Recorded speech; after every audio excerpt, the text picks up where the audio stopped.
नमस्कार, मैं हूं कायनात खान। आप देख रहे हैं social TV prime time bulletin. खबरों की शुरुआत करने से पहले नजर हेडलाइंस पर। मैट्रिक के नतीजों में सर चढ़कर बोला बेटियों का जादू। भागलपुर की बिटिया अंशु और श्वेता ने टॉप 10 में बनाई जगह। महिला मुखिया की आत्महत्या के बाद मचा बवाल। ग्रामीणों ने जताई हत्या की आशंका। घटनास्थल पर पुलिस कर रही है कैंप। सोनवर्षा से अपहरित जमादार पुत्र की गला रेत कर की हत्या। गेहूं के खेत में मिली रोहित की लाश। पुलिस कर रही है जांच।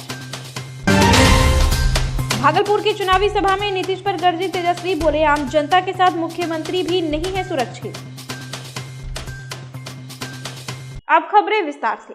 मैट्रिक के नतीजों में इस बार भी बेटियों का जादू सर चढ़कर बोला और पहले 5 स्थान में 4 पर बेटियों का ही कब्जा रहा। गुरुवार को बिहार विद्यालय परीक्षा समिति ने मैट्रिक परीक्षा के नतीजों का ऐलान कर दिया है। औरंगाबाद की रामायणी को पहला स्थान प्राप्त हुआ है, तो वहीं नवादा की सानिया कुमारी को दूसरा रैंक, औरंगाबाद की ही गोह की रहने वाली प्रज्ञा कुमारी को तीसरा रैंक, खुसरूपुर पटना की निर्जला कुमारी को चौथा रैंक प्राप्त हुआ है। वहीं भागलपुर की बिटिया अंशु कुमारी ने 6ठे स्थान पर रहकर 1 to 10 में अपनी जगह बनाई है। वहीं श्वेता 8वें स्थान पर रही। आपको बता दें कि मैट्रिक की परीक्षा में 12,86,971 परीक्षार्थी उत्तीर्ण हुए।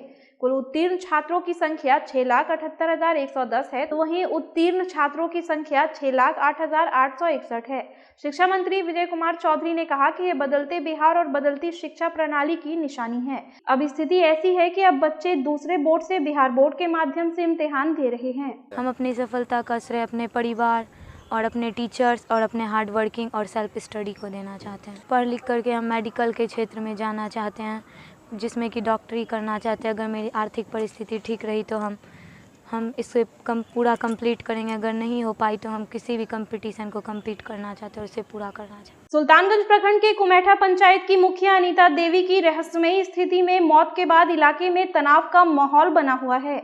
गुरुवार की सुबह परिजनों को उनकी लाश घर में पंखे से लटकते मिली थी। उसी समय ग्रामीणों ने मुखिया के घर में 2 लोगों को संदिग्ध अवस्था में देखा, जिन्हें हत्यारा समझकर पीट कर गंभीर रूप से घायल कर दिया। एक युवक उसी पंचायत के नया गांव का है, जो मुखिया का ड्राइवर है। दूसरा खगड़िया जिले के परबत्ता गांव का है, जिसे हत्या करने के लिए भाड़े पर मंगवाया गया था। इस घटना में अन्य लोग शामिल थे, जो फरार हो गए। वहीं हत्या के बाद दोनों घर से निकल नहीं पाए और ग्रामीणों के हत्थे चढ़ गए। इस बीच आरोपियों को बचाने आई पुलिस की टीम पर भी ग्रामीणों ने हमला कर दिया और सड़क जाम कर प्रदर्शन कर रहे हैं। मुखिया अनीता देवी घर में अकेली थी और उनके परिजन पटना में रहते हैं। शव मिलने की सूचना मिलते ही इलाके में सनसनी फैल गई और अफरा तफरी का माहौल मच गया। मौके पर DSP doctor Gaurav Kumar, BDO Manoj Kumar Murmu समेत अन्य प्रशासनिक अधिकारी कैंप कर रहे हैं। जो है संदिग्ध अवस्था का मौत लग रहा है, जैसा ग्रामीणों द्वारा पता चल रहा है। हम लोग भी आए घटना। ये लोग जो है, इनका पूरा फैमिली पटना में रहता है। इनका बच्चे, परिवार, पति जो भी है, ये अकेले घर में रहती थी। इनका ससुर वगैरह भी है, या इनका ननद वगैरह भी जो था, वो बगल के मकान में जो है रहती थी। ये अकेले इस मकान में थी। ये लोग को सवेरे पता चला तो देखा तो ग्रामीणों द्वारा यहाँ हजारों की भीड़ इकट्ठा हो गई। और जैसा कि है, ये जांच का विषय है। इसको दूध का दूध, पानी का पानी कर दिया जाए। बीरपुर थाना क्षेत्र के सोनवर्षा से अपहरित जमादार केदार कुंवर के पुत्र रोहित कुमार की लाश बबनगामा बहियार में गेहूं के खेत से मिली है। गेहूं काटने खेत गए मजदूरों ने रोहित का शव देखा तो इसकी सूचना पुलिस को दी। शव को देखकर लग रहा था कि उसकी नृशंस हत्या कर लाश यहां फेंक दी गई है। आपको बता दें कि 28 मार्च को रोहित का अपहरण किया गया था और फिरौती के लिए परिजनों को फोन भी आया था। रोहित की मां मंजू देवी और भाई चंदन ने कपड़े में उसकी पहचान की। इधर बीरपुर पुलिस ने मामले में पूछताछ के लिए गांव के 2 युवकों को हिरासत में ले लिया है।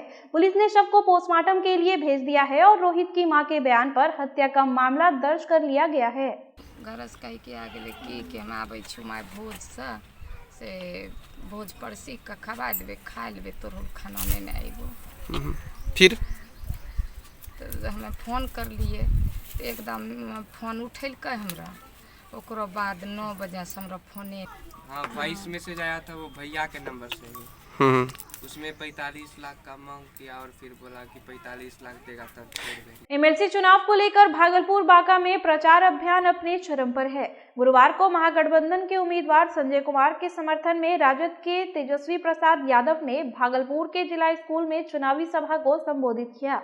उन्होंने महागठबंधन के प्रत्याशी संजय कुमार को योग्य और कर्मठ उम्मीदवार बताते हुए उन्हें जिताने की अपील की। सभा को विधायक अशरफ अली सिद्दीकी, पूर्व सांसद शैलेश कुमार, राजद प्रवक्ता मृत्युंजय तिवारी, केदारनाथ यादव ने भी संबोधित किया। तेजस्वी यादव ने कहा कि संजय कुमार विकासशील, कर्मठ और जुझारू उम्मीदवार हैं। इन्हें एमएलसी पद के लिए अपना बहुमूल्य वोट देकर विजय बनावे, जिससे इस क्षेत्र का विकास होगा। नाथनगर के नूरपुर में कूड़े के ढेर पर गुरुवार को फिर बम ब्लास्ट हुआ, जिससे अफरा तफरी मच गई। धमाके की गूंज दूर तक सुनाई दी और आसपास हड़कंप मच गया। बताया जाता है कि कूड़े के ढेर के पास यह बम रखा गया था, जो अचानक ब्लास्ट हो गया। धमाके में किसी के हताहत होने की कोई सूचना नहीं है। घटना की सूचना मिलते ही भारी संख्या में पुलिस घटनास्थल पर पहुंचकर मामले की छानबीन कर रही है। वहीं घटनास्थल पर पहुंची पुलिस ने बताया कि वहां बम का कोई अवशेष नहीं मिला है। आसपास के लोगों ने भी इसकी पुष्टि नहीं की है। वहां के स्थानीय पप्पू मंडल ने बताया कि मैंने धमाके की आवाज तो सुनी थी, पर यह आवाज किस चीज की थी पता नहीं। धमाका हुआ, जोरदार से धमाका हुआ, तो हमारा घर भी बस लगभग 5 फीट 10 फीट मतलब दीवार के उस पार मेरा घर, तो दरवाजे पर ही बैठे थे, चाय पी रहे थे। धमाका जैसे हुआ तो उठ के खड़े हुए। इस कोने में जहाँ पर धमाका हुआ पूरा धुआं देखे। फिर हम छत के ऊपर भी चढ़े कि कहीं कोई लड़का उधर नहीं था, सिर्फ धुआं, बहुत ज़्यादा धुआं, मात्रा में धुआं, अब बहुत जोर मतलब धमाके की आवाज़। लगता है कि कुछ दहशत फैलाने के लिए भी हो सकता है, क्योंकि बराबर ऐसे पेपर में हम लोग घटना सुन रहे हैं। गुरुवार को भागलपुर टीएनवी कॉलेज मैदान में एसपीएल टूर्नामेंट का फाइनल मैच रुद्रा वर्सेस मोहित एसी के बीच खेला गया। मोहित एसी की टीम ने बेहतरीन प्रदर्शन करते हुए ट्रॉफी पर कब्जा कर लिया। वहीं रुद्रा की टीम टूर्नामेंट की उपविजेता रही। समाजसेवी सुमन कुमार सिंह ने विजेता और उपविजेता टीम को ट्रॉफी देकर सम्मानित किया और खिलाड़ियों की हौसला अफजाई की। मौके पर अमित, महेश के अलावे सैकड़ों खेल प्रेमी मौजूद थे। आय से अधिक संपत्ति मामले में पीरपैंती के एग्जीक्यूटिव इंजीनियर मधुकांत मंडल के भागलपुर स्थित आदर्श अपार्टमेंट में गुरुवार की सुबह से सर्च जारी है। निगरानी की टीम ने भागलपुर के फ्लैट से बैंक के पासबुक, एटीएम कार्ड और एलआईसी के कागजात बरामद किए हैं। इसके पहले मधुकांत मंडल के 3 ठिकानों पर एक साथ छापेमारी की है, जिसमें आय से 1 करोड़ 10 लाख से अधिक संपत्ति मिली है। बुधवार को निगरानी विभाग की टीम ने पीरपैंती स्थित उनके घर की भी तलाशी ली, लेकिन उन्हें वहां कुछ नहीं मिला। निगरानी टीम में डीएसपी अरुण पासवान, शिव कुमार शाह, पवन कुमार, आदित्य राज समेत अन्य पुलिसकर्मी शामिल हैं। ये मधुकांत मंडल थे, एग्जीक्यूटिव इंजीनियर, मोतिहारी में बिल्डिंग कंस्ट्रक्शन डिपार्टमेंट में पदस्थापित है। इनके विरुद्ध निगरानी अन्वेषण ब्यूरो थाना कांड संख्या 13/22 जारी दर्ज हुआ था, जिसके क्रम में तलाशी लिया गया था इनके मोतिहारी आवास पे और कार्यालय में पटना में हुआ था इसके घर पे छापेमारी। भागलपुर पुलिस का शराब तस्करों के साथ ड्रग्स माफियाओं के खिलाफ लगातार अभियान जारी है। गुरुवार को डीएसपी डॉक्टर गौरव कुमार के नेतृत्व में लोदीपुर में छापेमारी कर भारी मात्रा में गांजा, नशीली पदार्थ और नकद बरामद की गई है। पुलिस ने नशीली पदार्थों की तस्करी में संलिप्त 5 आरोपियों को भी गिरफ्तार किया है। गिरफ्तार आरोपियों में बबरगंज का राजेश दास, चौधरी डी का मनीष कुमार, कमलनगर का मनीष कुमार, कोहडा का लालू मंडल और हीरालाल मंडल है। पुलिस ने इनके पास से 70 ग्राम गांजा, 5 पुड़िया स्नैक और 23,050 रुपया नगद भी बरामद किया है। भागलपुर के एसएम कॉलेज में एनएसएस के 7 दिवसीय विशेष ग्रीष्मकालीन शिविर का समापन आज जीएफ हॉल में किया गया। विशेष शिविर कार्यक्रम में एनएसएस की छात्राओं ने सांस्कृतिक कार्यक्रम व कविता पाठ की प्रस्तुति दी।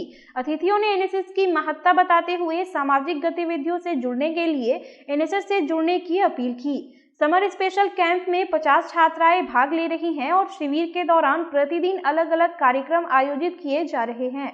शिविर में योगा, कराटे, स्वास्थ्य, स्वच्छता, जल जीवन हरियाली की गतिविधियों पर आधारित जागरूकता कार्यक्रम को शामिल किया गया है। शिविर में डॉक्टर नीलम कुमारी, डॉक्टर जूही बानो, आयुषी सिंह समेत अन्य छात्राएं मौजूद थीं। आनंदराम ढंढनिया सरस्वती विद्या मंदिर में शिक्षा प्रबंध समिति द्वारा आयोजित आचार्य कार्यशाला के दूसरे दिन कई बिंदुओं पर चर्चा परिचर्चा हुई। विद्यालय के प्राचार्य अनंत कुमार सिन्हा ने बताया कि विद्या भारती के अंतर्गत जितने विद्यालय हैं, सभी आचार्य यहां उपस्थित हुए। कार्यशाला में शैक्षिक विकास और शैक्षणिक गतिविधियों के विकास पर चर्चा की गई। प्रत्येक वर्ष विद्या भारती के अंतर संचालित जितने भी विद्यालय हैं, हम लोग एनुअल रोड मैप बनाते हैं।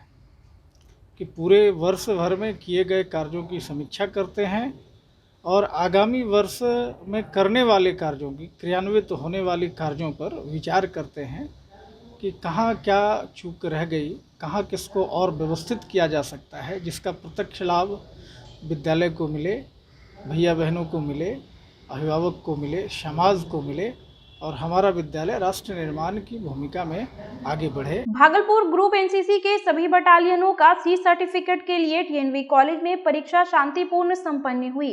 परीक्षा में 23 Bihar battalion, 4 Bihar battalion, 2 girls battalion और 3 सिग्नल कंपनी के 550 छात्र छात्राओं ने भाग लिया। कैडेटों को समय अनुसार एग्जाम पेपर दिया गया और उनमें परीक्षा के प्रति बहुत अधिक उत्साह था।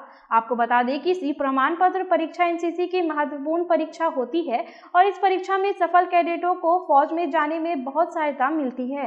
कमांडिंग अधिकारी कर्नल के कादर, लेफ्टिनेंट कर्नल किशन दत्त, सूबेदार गुरु प्रसाद परीक्षा के दौरान निगरानी करते रहे।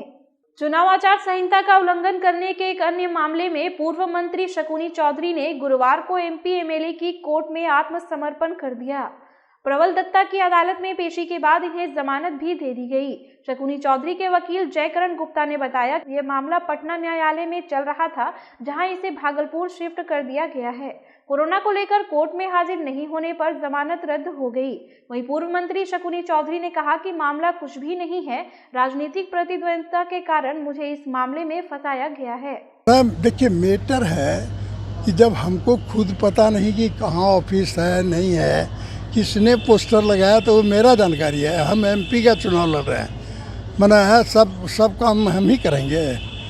तो ये तो हमको लगता है कि हैरासिंग एटीट्यूड है, कोई मतलब एकदम गलत केस हुआ है। दूरसंचार कंपनी बीएसएनएल अपने ग्राहकों को इस वर्ष 15 अगस्त से 4G सेवा उपलब्ध कराएगा। गुरुवार को बीएसएनएल के महाप्रबंधक ने पत्रकारों को बताया कि इसके लिए स्वदेशी उपकरणों का सफलतापूर्वक परीक्षण अपने अंतिम चरण में है। उन्होंने कहा कि ग्राहकों को 4G तकनीक का गुणवत्तापूर्ण लाभ मिले, इसके लिए विभाग प्रयासरत है। टावर लगाने के लिए स्थान चिन्हित कर दिया गया है और 2 जीपीएस के बीच अधिकतम दूरी 400 मीटर होगी।